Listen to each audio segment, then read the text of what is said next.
In the moonlight, waves gently slapped the rocks, their sounds seemingly whispering secrets of the deep sea.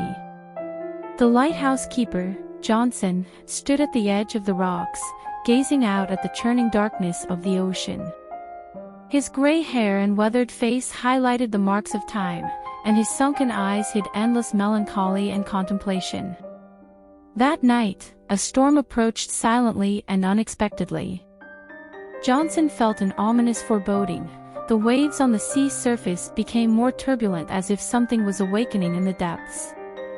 The lighthouse's light seemed particularly isolated in this chaos, like the last guardian of human reason. Unexpectedly, as the storm peaked, the light of the lighthouse suddenly went out. Johnson struggled to restart the machinery, but all efforts were in vain. Darkness and waves surged, and a distant ship wrecked in the storm, leaving behind heart-wrenching cries for help. After the storm, rescuers arrived at the lighthouse only to find Johnson mysteriously gone. In his diary, he had documented strange dreams and abnormal maritime phenomena on the eve of the storm. Between the lines, there was chaotic thought and fear of the unknown. In my dreams, the ocean became a living entity, beckoning me. I saw colors and shapes that should not belong to this world, and those deep, hollow eyes, as if to devour me. Johnson's handwriting here became rushed, almost illegible. Rescuers found more strange signs in the lighthouse, unclear scratches on the walls, chaotic footprints on the floors, and a broken window at the top of the lighthouse, as if something had tried to break through the barriers and escape. Johnson's disappearance remained an unsolved mystery. The lighthouse never lit up again, leaving the world with only the low whispers echoing in the waves and those indecipherable memories of chaos.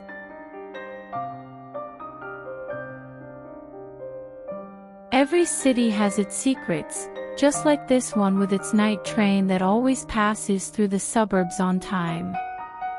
And on this train, there's a carriage from which no passenger has ever been seen coming in or going out. As a journalist, I've always been curious about the unknown. This enigma intrigued me, prompting me to investigate. It was a night of hazy moonlight when I stood on the platform, waiting for the train's arrival. The cool breeze added a chill to the quiet suburban night. Before long, the train arrived as scheduled, and I boarded with a mixture of anticipation and anxiety. The carriage was dimly lit, with few passengers in sight. I walked slowly down the aisle until I reached that mysterious carriage. The door seemed never to have been opened, covered in dust. I took a deep breath, steadied my nerves, and placed my hand on the door. It opened effortlessly, as if welcoming my arrival. The moment I stepped into the carriage, an odd sensation enveloped me. There was no one inside, but the seats were adorned with passengers' belongings, an open book, a half-empty cup of coffee, a forgotten hat, as if their owners had suddenly vanished. The atmosphere in the carriage was oppressive, the air almost solid. The scenery outside the window was a blur. I couldn't tell whether we were passing through fields or a small town. Time seemed meaningless here. After what felt like an eternity, I began to feel uneasy. Why hadn't the train reached its station? As I was about to stand up, I heard faint noises, whispers, or crying. The sounds came from the other end of the carriage, indistinct and eerie. I walked down the aisle towards the sounds, each step a struggle against an invisible resistance. As I approached, the noises ceased, replaced by an indescribable silence. Suddenly, a violent shudder ran through the entire carriage, as if the train was passing through an unknown boundary. I clung to the seat, trying to steady myself. When the shaking stopped, I found the carriage transformed. The items that had been there were gone, the seats were worn, and the windows were cracked. My heart raced, an irrepressible fear spreading within me. I realized I might be trapped in an endless journey. The train seemed never to stop, and I couldn't find a way out. There was no end to this journey, and I was stuck on this infinite track. Everything outside was drifting away, and this eerie carriage became my entire world. I began to wonder, was this the fate of those missing passengers? Would I become just another forgotten story within this carriage?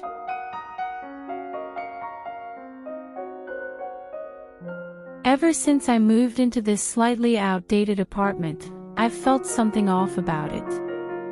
Every corner seemed to harbor secrets, and an unsettling silence pervaded the air, as if the previous tenant had left hastily, leaving behind a story unfinished.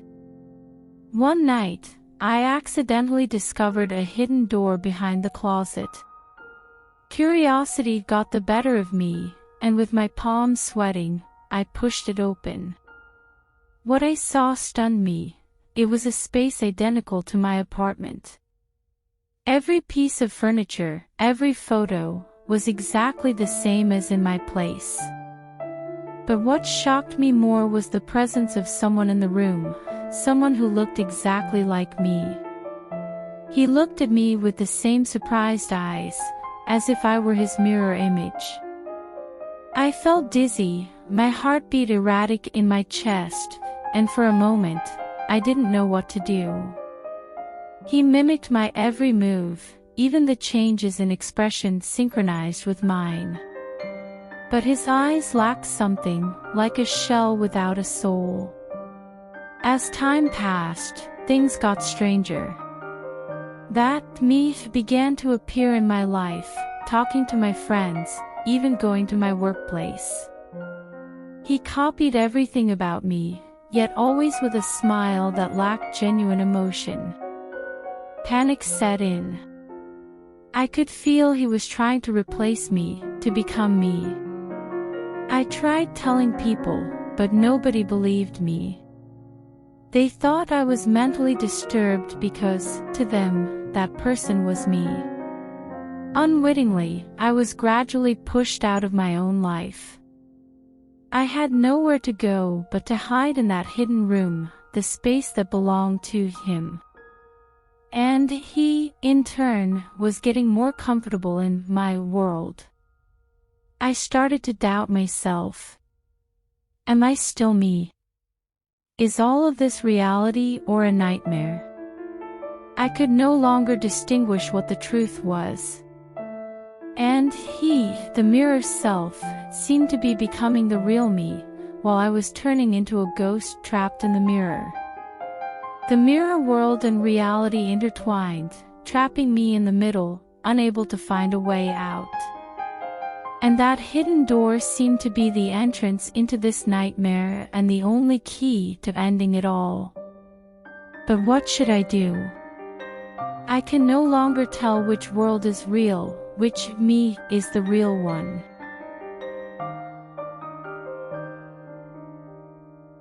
It was while sorting through old belongings that I chanced upon the photograph. It lay silently amidst a worn-out diary, mixed with several other photos, but only this one commanded my gaze. The photo showed the side profile of my ex-girlfriend. Her expression wasn't of happiness nor sorrow. It seemed as though she held a secret, known only to herself. Every time I tried to put it down, an inexplicable dread gripped me, as if some force within the photo beckoned. One night, as I gazed at the picture, I noticed a glint in her eyes. The more I looked, the more her gaze seemed animated, almost alive, hinting at a plea. I couldn't help but ponder, what was she trying to convey from within the frame? I became engrossed in this mystery, this fear, studying the photograph day and night. On a rainy night, I heard faint whispers, seemingly emanating from the photograph.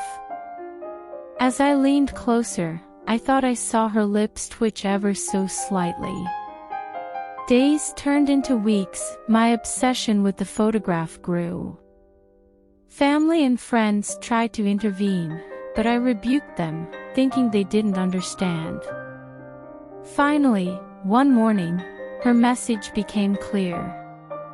I felt a cold touch on my shoulder and, turning around, realized it was just a beam of sunlight filtering through the window. But as I looked back at the photograph, it was my face I saw. She was gone.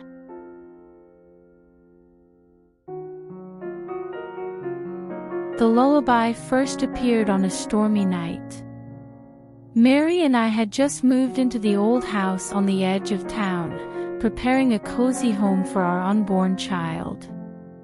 The room was set up simply yet warmly, with the small crib quietly awaiting its new occupant. At first, the music was barely a whisper, a curiosity that we attributed to the whispering wind or the creaking house.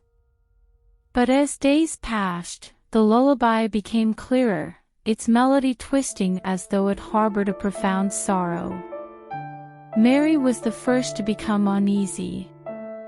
She began suffering from insomnia, tossing and turning, her eyes filled with deep-seated fear.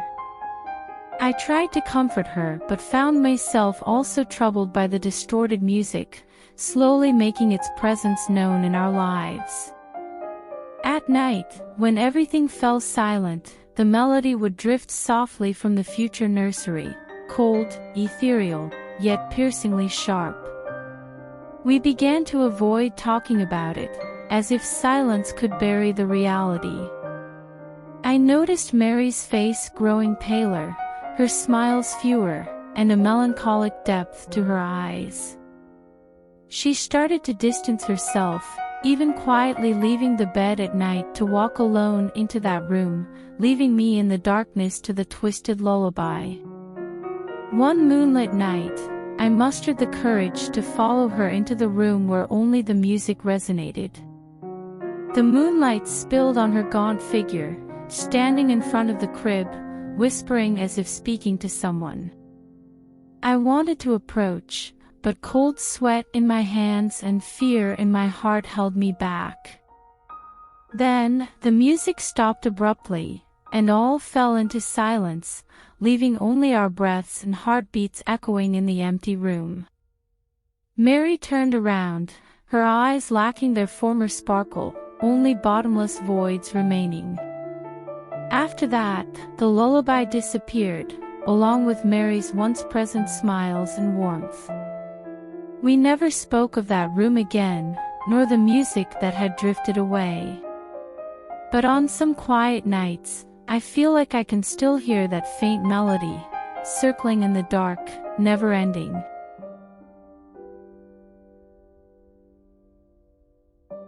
Hospitals, places intertwined with life and death. Yet, in this particular hospital, some occurrences defied human comprehension. Night shift nurse Mary frequently heard strange sounds echoing through the midnight corridors. Especially on nights when moonlight cast patchy shadows on the cold floors, she'd hear the noise of a wheelchair or footsteps. Initially, she assumed it to be a patient or another staff member. But each time she hurried to the source of the sound, there was nothing to be found. On one occasion, while on her rounds, Mary passed by a room and noticed an indentation on the bed, as if someone had just sat down. She halted, staring at the bed, seeking a logical explanation. But there was none to be found, the room was empty. Mary quickly left, her heartbeat accelerating. Such incidents weren't unique to Mary. Some nurses and doctors shared similar tales. Blue glows were seen in the operation rooms at night, hushed conversations were heard in the pharmacy, only to discover silence upon entering.